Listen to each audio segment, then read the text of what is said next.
4차 산업혁명 시대의 변화는 많은 부분에서 혁신을 일으키고 있습니다. 상상을 초월하는 변화 속에서 대한민국의 교육정책은 미래 세대를 위한 인재 양성의 시스템으로 거듭나야 할 텐데요.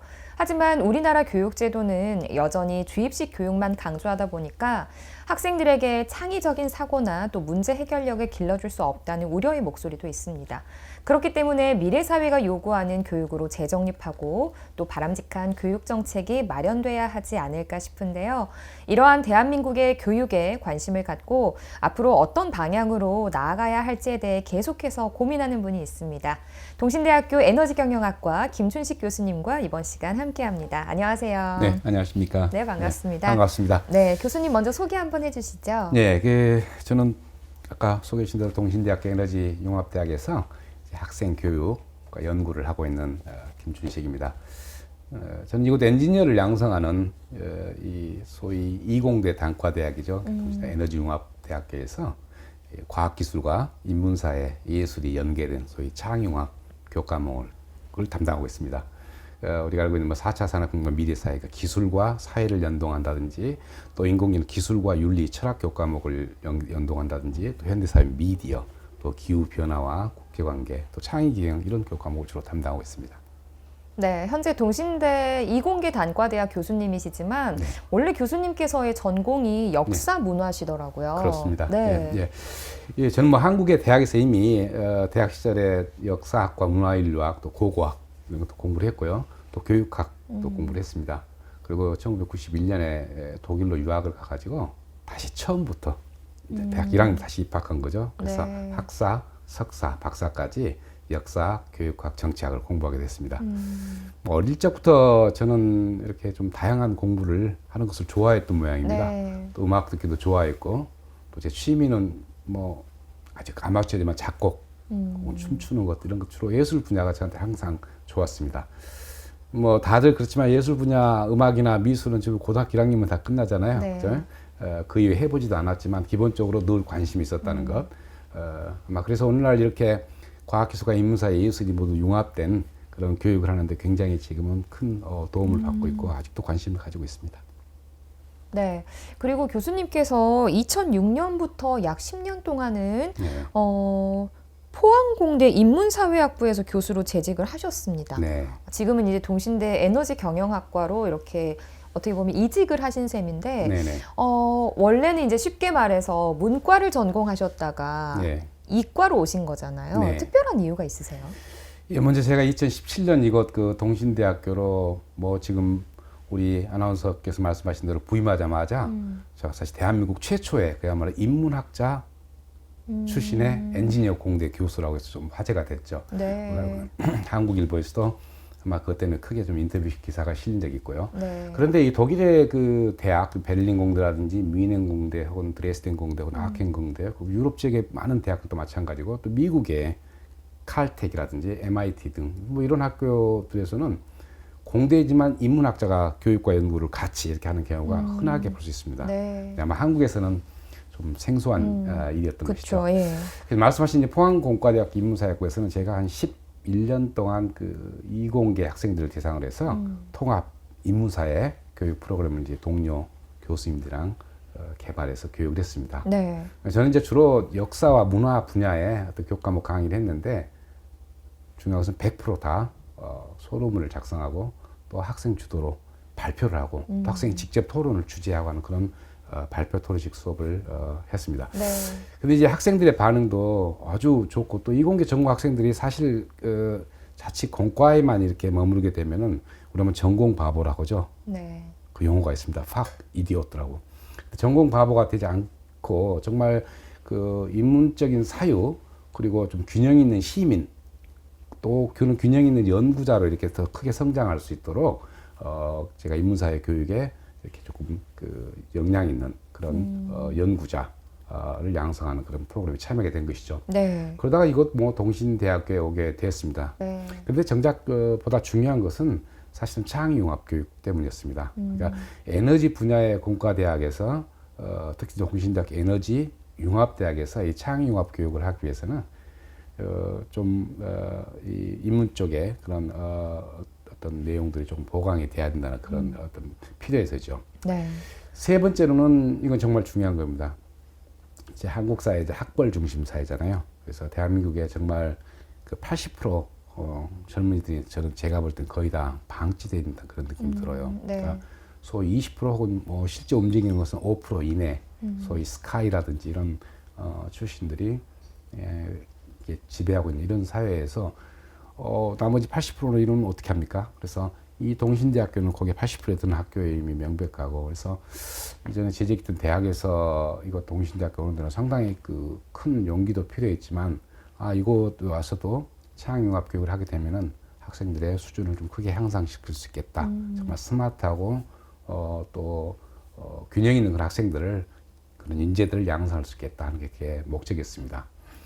그런데 이제 와서 보니까 몇 년이 지나고 났더니 지금 현재 알고 계시지만 학령 인구가 급감하죠. 네. 그리고 거기다가 그나마 있는 우리 지역에 있는 학생들도 전부 수도권으로 다 가버리고, 그러니까 이 지방 소멸, 인구 감소, 아예 학생이 없습니다. 네. 그러다 보니까 이제는 창의융합 교육을 하고 싶은데 학생이 없어서 네. 어려움을 겪고 있는 이런 참 아이러니한 일을 겪고 있는 거죠. 네, 방금 이제 그 학령 인구 감소 등으로 인해서 네.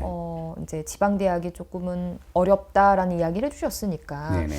지방 대학 교수님으로서 생각하시기에 지방 대학이 이제 뭐 학령 인구 감소 등으로 사라질 수 있다는 우려에 대해서 어떻게 네. 생각하시고 또 이와 관련해서 어떤 해법을 가지고 계시나요? 잘 알고 계시겠지만 지방 소멸, 뭐 인구 감소, 특히 우리 지역 같은 경우는 정말 중요한 화두입니다.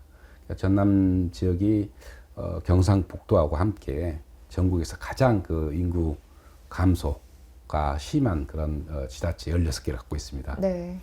그 원인이야 당연히 뭐 출산율 저하라든지 뭐 거기서 따른 학령 인구 감소, 이거는 우리 전남 지역만 갖는 것은 아니지만, 네. 갖는 문제는 아니지만은 전국 단위로 볼 때 전남이 특별히 심각하다는 겁니다. 거기다가 사실은 수도권 인구 집중화, 그나마 있는 대학생 좀 수도권으로 가버리잖아요. 네. 그러다 보니까 이러다는 정말 이 지방은 소멸하고 말 것이라는 그 위기감이 아주 팽배하죠. 네. 그래서 근본적인 대책이 필요한 것은 뭐 누구나 다 공감하고 있는 겁니다. 제 개인적으로 제 의견을 말씀드리자면, 첫째로 이 지방대학 위기는 사실 지방대학의 문제가 아니라 이게 지방 소멸과 국가 위기에 관한 문제입니다. 다시 말하자면 국가의 대부분의 자원이 수도권으로 이렇게 집중되면서 수험생들 대학 선호도 또 마찬가지로 소위 스카이 혹은 인서울 또 뭐 수도권 대학으로 다 집중되고 있죠. 네. 심지어는 요즘에 알고 있는 로스쿨 정도도 스카이 로스쿨이나 아니면 인서울 로스쿨로 적을 바꾸기 위해서 지혜시험을 보거나 또 응시자가 막 폭증하고 있죠. 네.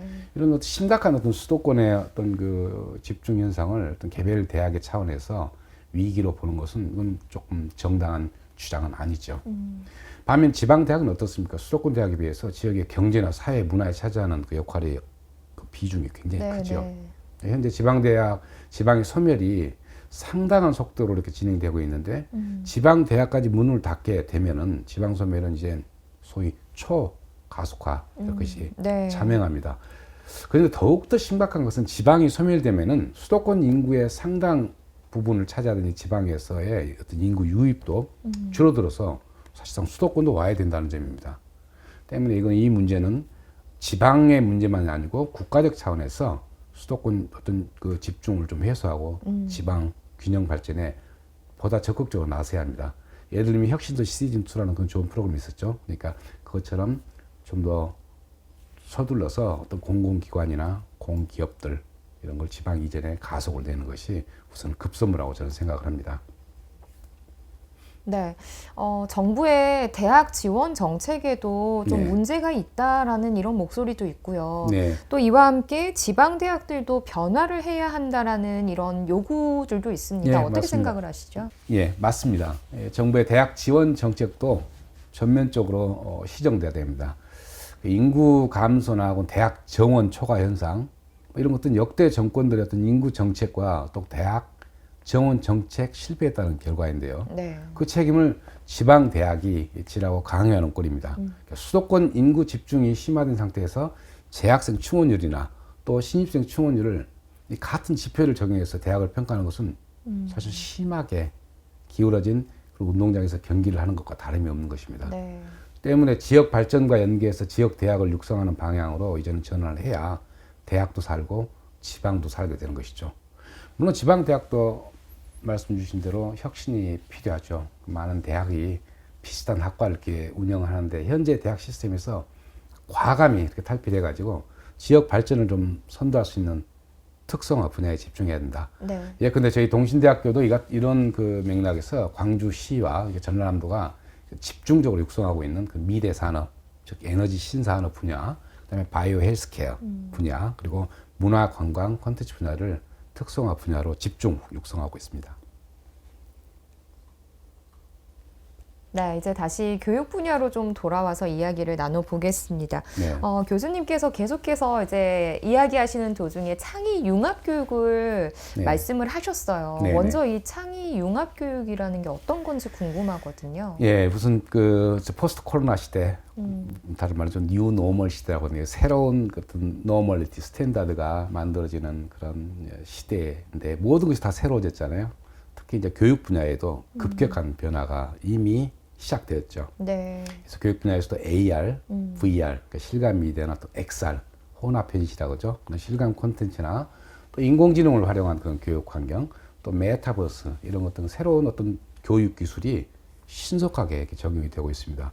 근데 이와 같은 첨단 과학기술 문명 사회가 도래한 것은 이제 인간과 기술이 어떻게 서로 상호 공존하는가에 대한 이전의 관점에 어떤 혁신적인 전환을 요구하고 있죠. 그러니까 이제는 인간과 인간의 관계, 인간과 자연의 관계를 넘어서 또 하나의 상수가 생긴 건데 인간과 기계, 인공지능과의 어떤 관계를 요구하고 있는 것이죠. 그러니까 교육 분야에서도 이런 변화를 반영한 혁신은 이제는 필수적인 과제죠. 우리가 다양한 관점에서 이게 사물을 이렇게 바라보고 또 그런 그런 관점에서 사물을 바라볼 수 있는 능력이라든지 또 인간에 대한 공감적 이해력 그리고 인간, 사물, 자연에 대한 좀 심미적인 그런 감성. 네. 아까 얘기한 예술이 왜 접목되었는지 그 이유가 여기 있습니다. 이런 것도 모두 다 인문학적 가치라고 하는데 이런 인문학적 가치가 기존 학교 교육 과정에서는 좀 상대적으로 네. 중요한 자리를 차지하지 못하고 있었죠. 그래서 이런 인문학 상상력과 과학기술의 융합은 우리 삶을 정말 예측하기가 굉장히 어려운 방식으로 변화하고 있다는 것을 감지하는 거죠. 많은 사람들이 미래 사회에서는 이제 어느 한 분야에 갇힌 어떤 지식이나 능력만으로는 더 이상 삶을 성공적으로 살아가기 어려울 것이라고 이야기를 합니다. 그래서 교육도 이런 어떤 사회적인 변화 혹은 기술의 변화를 예측해서 모든 학생들이 이런 변화에 조금 더 능동적으로 이렇게 대처하고요. 또 인간다운 그런 삶을 이렇게 영위할 수 있도록 이렇게 필요한 그런 능력을 키워줘야 한다는 그런 사회적 책임을 갖게 되는 것이죠. 네, 교수님께서 이제 대학에서 발표하고 토론하는 창의 융합 발표 토론 교육을 지향하고 계십니다. 네. 아무래도 우리나라는 어려서부터 주입식 교육이다 또 뭐 암기 위주의 교육이 위주다 보니까 네. 학생들이 발표하고 또 토론하는 것에 대해서 네. 어려워하지 않을까라는 생각이 들거든요. 네. 직접 강의해 보시면은 학생들 반응은 어떻던가요? 예, 제가 이미 이전에 어떤 대학에서도 수업의 전체 어떤 발표 토론식 수업을 했었고 또 이게 동신대학에서 지금 6년째 수업을 하고 있습니다. 그래서 실제 제가 강의를 하는 것은 아니고 사전에 학생들을 발표할 수 있고 토론할 수 있게 사전에 미리 상담을 개별 상담을 해주고요. 네. 실제 수업에서는 근데 75분 수업이면은 한 10분 정도 제가 도론격으로 큰 틀에서 그 주제에 대한 강의를 해주지만 거의 대부분은 학생 중심의 그런 수업입니다. 네. 그래서 이런 어떤 수업을 계속 해오고 있고 또 대학에서만 이런 수업을 진행해 본 것이 아니고 포항 지역의 고등학교 학생들 대상으로 시행도 해봤고요. 또 이곳 전라남도에서도 작년 2021년부터 벌써 2년째 중학생, 고등학생을 대상으로 학생 주도의 어떤 발표 토론형 창의융합 교육 프로그램을 시행하고 있는데 당연히 처음에는 학생들이 매우 낯설고 경험이 없잖아요. 그렇죠. 그래서 매번 이렇게 학생들을 이렇게 개별 상담을 통해서 지도를 합니다. 그러니까 기업에는 사실 그런 인재를 요구하죠. 주어진 어떤 그 토픽, 과제에 대해서 기획을 하고 거기에 맞게 정보를 수집하고 또 분석하고 해석하고 또 판단해서 어느 특정한 기업이나 회사의 어떤 방향을 제시하는 그런 어떤 소위 네트워크형 인재를 필요로 하는 것이죠. 네. 이 포스텍 학생들 수업을 위해서 처음에 개발한 이 프로그램을 지금까지 17년째 대학 그리고 고등학교, 중학교 학생들 대상으로 적용해 오고 있는데요. 심지어 중학생들도 처음에는 어렵지만 딱 과업을 수행하고 나서 진학을 하면은 만족도가 매우 높습니다. 그래서 최근에 제가 개발한 이 프로그램에 관한 전문 학술지, 학술 논문도 한 편이 나와 있는데요. 사실 얼마 며칠 전에 나왔습니다. 이게 이 발표로 효과성이라는 연구가. 네, 따끈따끈한 논문이네요. 한번 나중에 한번 읽어보시죠. 네, 네, 고맙습니다. 네. 한번 읽어보도록 하겠습니다. 교수님께서 이제 한국에서 대학을 졸업하고 바로 독일로 가서 석박사 학위를 다 모두 마치셨다고 들었습니다. 네네. 아까 말씀을 해주셨는데 네네. 독일로 건너가신 이유가 있으세요? 예, 저는 우선 1980년대 초반 학번입니다. 그러니까 당시 한국 사회는 우리가 잘 알고 있겠지만 군사정권 시기고 또 저도 그런 독재가 지배하는 사회에서 대학 생활을 겪었죠. 그러니까 사회적 현실, 특히 민주주의에 대한 어떤 그 갈망은 저로 하여금 좀 보다 자유로운 어떤 대학 생활, 학문 분위기를 이렇게 찾게 만들었고요. 결국 이념에 대한 제한이 없이 네. 공부할 수 있는 독일을 첫째로 선택하게 된 이유입니다. 둘째로 이 독일 통일에 대한 어떤 그 공부를 하고 싶었습니다. 우리 민족의 수건이죠. 통일이라는 것은 우리가 분단을 극복하고 통일을 이룬다는 것은 우리가 정말 모두가 원하는 것인데 제가 유학을 막 시작했던 1991년은 이제 독일이 90년 통일 10월에 됐으니까 막 통일이 된 시기입니다. 네. 그래서 우리 분단 현실에 대한 어떤 역사적 책무의식, 그 당시에 젊었던 저는 그래서 책무의식을 가졌고요. 그래서 독일에서 이런 그 독일 통일과 관련된 정치학을 공부하는 계기가 되었죠. 세 번째는 아무래도 그 학비가 없었다는 점입니다. 네. 독일은 지금까지도 그 초등학교 입학부터 대학 박사 학위 받을 때까지 학비가 없습니다. 네. 그러니까 일하면서 공부할 수 있는 어떤 그런 점이 즉 노동하면서 노동과 학문을 동시에 할 수 있다는 것이 제게는 매우 매력적이었습니다. 근데 지금 생각해도 그 선택은 아주 잘한 것이라고 생각합니다. 네. 그럼 직접 겪어보셨으니까 네네. 우리나라 교육 방식과 독일과의 차이점이 있다면 어떤 게 있었어요? 예, 제가 독일에서 교육학을 직접 저도 석사까지 했기 때문에 실제 독일 교육 현장을 직접 이렇게 살펴보면서 느낀 점입니다. 네. 첫째는 이제 교육 방식에 있어서는 독일은 제가 왜 창의융합 교육을 시작한 것처럼 그 중요한 이유가 됩니다. 바로 창의융합형 발표토론식 교육입니다. 두 번째는 문해력을 키워주는 교육입니다. 네. 그리고 세 번째는 어떤 지식이나 정보를 그 일방적으로 주입하는 것이 아니라 학생 스스로 어떤 문제를 제기하고 또 그 해법을 네. 도출하게 하는 소위 대안주식 교육입니다. 우리 초등학교, 중학교, 고등학교 그 학습 과목 보면 거의 대부분이 살펴보자, 뭐뭐 대해서 알아보자 이건데 독일은 그렇지 않습니다. 네. 그러니까 제가 학생들 질문하기 살펴보아서 뭘 하려고 그러니? 살펴보았으면 문제가 뭔지를 발견하고 거기에 대안을 제시해야지. 즉 대안 주식 교육이 스스로 문제를 제기하고 생각하게 하는 교육이거든요. 네. 네. 그래서 그런 교육을 좀 이렇게 한국에서는 좀 하고 싶었고요. 또 그걸 실제 제가 창의학 발표토론 교육 프로그램 그걸 시행하고 있는 겁니다. 네. 그러나 교육 방식에서 가장 큰 차이점은 사실 한국은 경쟁, 그리고 서열화, 그다음에 차별화에 있습니다. 우선 한국 교육은 경쟁 교육입니다. 물론 독일도 서로 학생들과의 경쟁은 있겠죠. 그렇지만 이렇게 한국처럼 서열화나 차별화를 강조하는 교육은 하지 않습니다.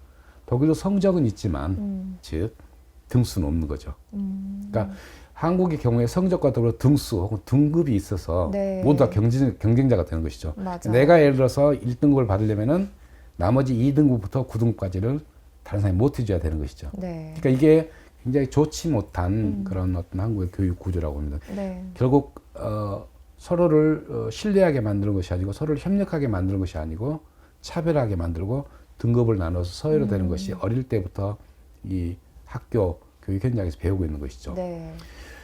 우리 대한민국이 올해 그 몇 달 전에 국가 경쟁력이 세계 6위가 됐습니다.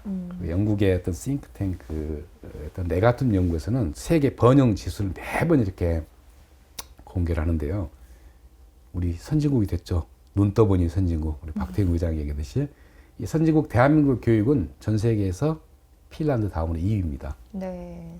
그런데 의료 보건, 의료 시설이나 환경, 의사들의 수준 보건은 전 세계 4위입니다. 네. 어마어마하게 잘 사는 국가이고 안전한 국가이죠. 그런데 주목할 점이 하나가 있습니다. 바로 상호 신뢰도입니다. 그러니까 사회적 자본 영역에서 우리 대한민국이 2019년에 139.7위였는데 지금 140, 올해 2022년에 통계를 보니까 142위로 떨어졌습니다. 그러니까 조사 대상국 162개국 중에 142위면은 최하위권인 거죠. 네. 근데 이 상호 사회적 자본이라는 것은 상호 신뢰도를 얘기를 합니다. 네.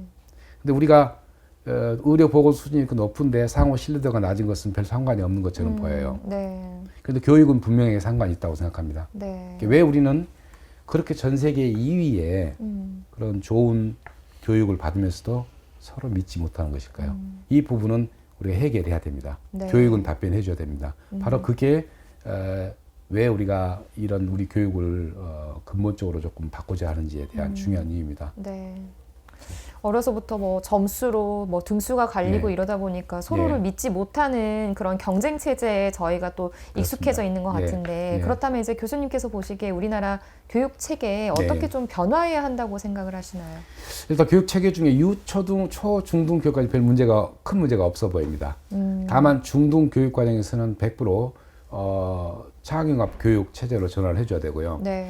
그런데 이제 한국의 초, 중등 교육의 큰 문제는 뭐냐면은 대학 입학의 어떤 종속 변수라는 점이죠. 그러니까 이 문제를 해결하지 않으면은 한 발자국 나갈 수가 없는 것이죠. 네. 그러면 이제 국가교육위원회에 우리가 좀 큰 기대를 걸어보는데 아직까지는 액션이 없습니다. 그러니까 특히 이제 수도권 대학의 어떤 혁신적인 어떤 정원 감축, 그다음에 지방 대학을 좀 살리는 정말 혁신적인 교육 어떤 체제 개편이 필요하죠. 그러니까 지방 대학의 혁신을 넘어서 정말 혁명적인 그런 인센티브를 주지 않으면 이건 바꾸지 않는 것이죠. 네. 특히 이제 우리 대한민국은 이제 입시 제도를 좀 혁신적으로 개선해야 될 필요가 있습니다.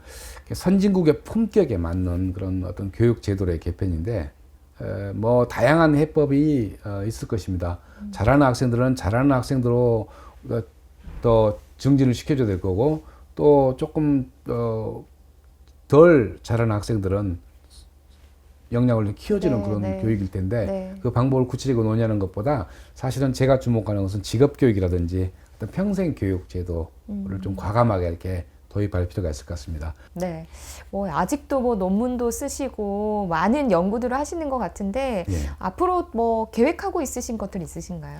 예, 우선 그 창의학 교육을 제가 계속 대학에서는 계속 하고 싶고요. 네.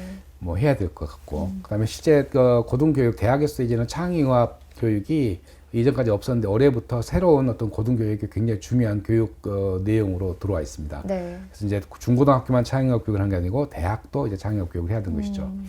또 기존 제가 하고 있는 어떤 중고등학생들을 대상으로 하고 있는 어떤 창의융합 발표 토론 프로그램도 지속적으로 시행을 할 겁니다. 이미 전라도하고 경상북도에서 시행 중이지만은 좀 더 광주라든지 아니면 전라북도 등등 좀 더 확산을 해가지고 이 프로그램을 또 시민교육 프로그램이라든지 또 평생교육 프로그램으로도 이렇게 좀 확대해볼 그런 생각입니다.